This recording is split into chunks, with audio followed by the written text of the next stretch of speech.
O, dito tayo sa Katuray. Wala. Dito, wala. Tawag namin dito Katuday. Sa Tagalog, Katuray.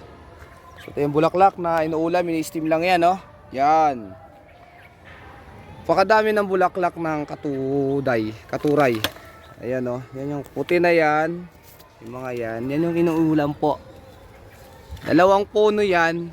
Pinutol ko tong isa para madali makuha. Kasi ito, ganyan siya kadati kataas. So, napakahirap kuhanin ng bulaklak. So pala itong isa pala dapat putulin ko na rin. Para maging ganito na rin siya ulit. Kasi hirap ng kuhanin ng bulaklak niya eh.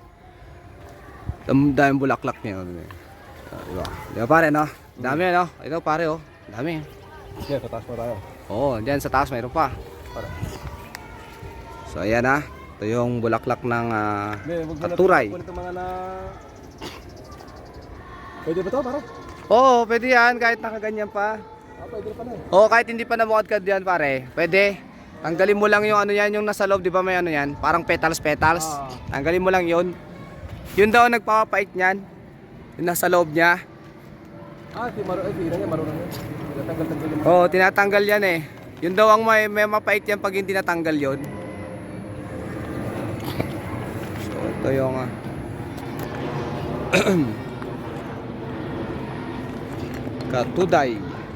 Katuray.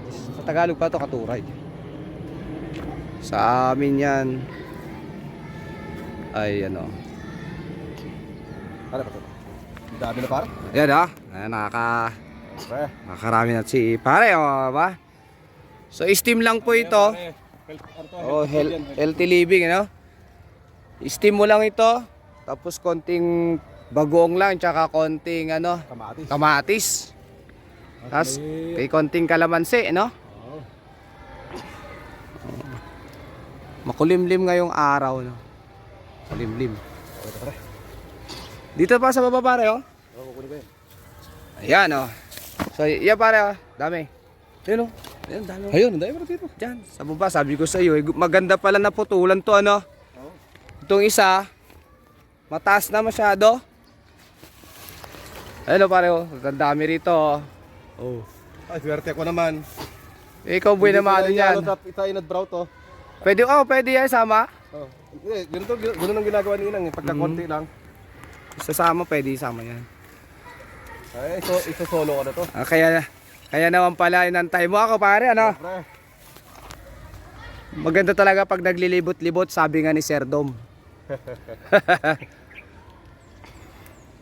Oh, di ba? Pag naglibot-libot ka. Oo, pag naglilibot-libot ka talaga, may biyaya. Kinabangan ka. Oo, may kinabangan, sabi ni Sir Dom. Ayan. Ayan oh. Tuwa si pare, ang daming bulaklak kasi di masyadong pinapansin ang gulay na ito, hindi kasi masyadong kilala. Sa amin kasi Ilocano to, talagang kilalang kilala itong ano, gulay na to. Seasonal kasi ito eh. So, ang pagtanim nito, pwede yung buto, tsaka pwede rin yung stem cutting po. Itong Katuray. Ano mo, ha? Talaga mong papalaban si pare dito ng ano. Yeah. Oh, yan. So, yan, may panggulay na to si pare pamaya pag-uwi. Pang salad din pare. Pang salad na to, no? Hindi na lang pang sahog, no? Oo, di na. May, Marami kami to. pwede rin pang sahog yan. Oo, pang salad talaga to. Sa ano yan? Abraw, no? Abraw? Oo. Abraw, di kaya diningding. Yun, yung isang taas na talaga, mahirap nang kuhanin yung bulaklak doon. Kailangan ano yung sungkitin na. Hindi katulad nito, dito na sa gilid-gilid. Marami ng bulaklak.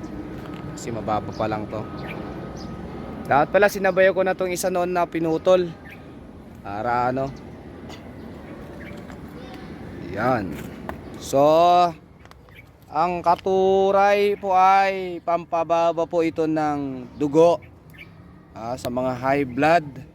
Mataas ang sugar. Mataas ang sugar, maganda rin po ito. Yan. So, akala natin punong kahoy lang to pero hindi po. Gulay po ito. tsurang puno lang siya. Tapos the same time, may lilim ka na rin sa garden, may gulay ka pa. Ayan, ayan po ang katuray. Ubus na. Sipag na mamamulaklak yan pare. Hmm. Ayan o, meron pa siya sa tuktok mo, may mga bulaklak pa siya. Hindi natin makuha yan. Okay na pare? Okay na.